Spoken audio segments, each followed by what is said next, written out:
Good morning and welcome to God's Roll Call Devotionals. This is number 5, and we're thinking this morning about Abraham. What is it that transforms an idol worshipper into a man of faith?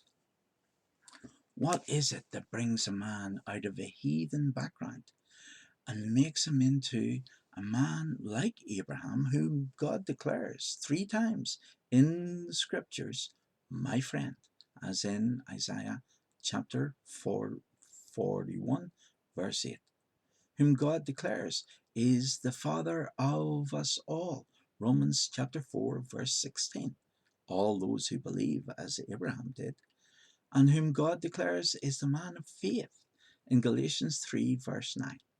Let's read what it says in Hebrews chapter 11, verses 8 to 10. By faith, Abraham, when called to go to a place that he would later receive as his inheritance, obeyed and went, even though he did not know where he was going. By faith, he made his home in the promised land. Like a stranger in a foreign country, he lived in tents, as did Isaac and Jacob, who were heirs with him of the same promise. He was looking forward to the city with foundations, whose architect and builder is God. We have 3 verses. Verse 8, we have the call that developed obedience. Verse 9 is the promise that developed patience. And verse 10, the friendship that developed confidence. Verse 8, the call that developed obedience.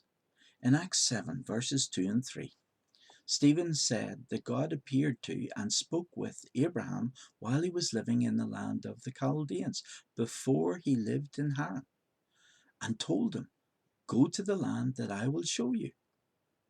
What faith it must have taken to obey and go, even though he didn't know where he was going.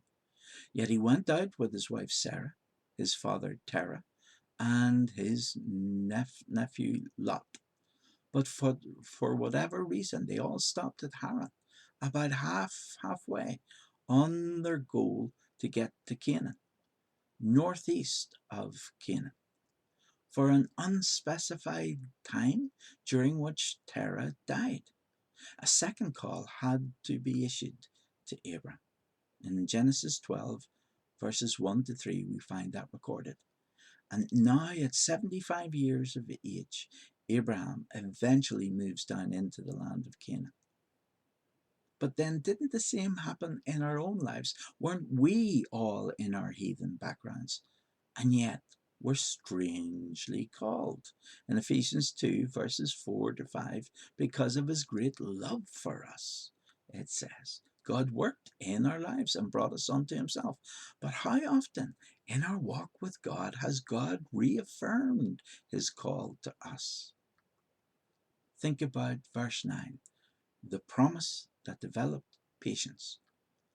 Yet, as we read it in verse 9 in Hebrews 11, thousands of years later, notice how God does not even remember the delayed obedience that hindered Abraham, only the faithful determination that moved him into the promised land. And what a life Abraham lived in this promised land. It was a real roller coaster of incredible highs and cringing lows, outstanding triumphal acts of faith, and yet spineless acts of deception, as we read the seasons of his life recorded for us in Genesis chapter 12 through to Genesis chapter 25. All of these times, though, were times and tests and trials that God used to transform his former idol worshipper into God's friend. Notice too that while there were certainly visible blessings and space for all of Abraham's flocks and herds, the only piece of land that he ever owned was the plot that Sarah and he were led to rest in, the cave of Machpelah, the field that Abraham bought from the Hittites. Genesis chapter 25, verse 10. Dr. Herbert Lockyer says, "It was many years before the promise of God was fulfilled to him.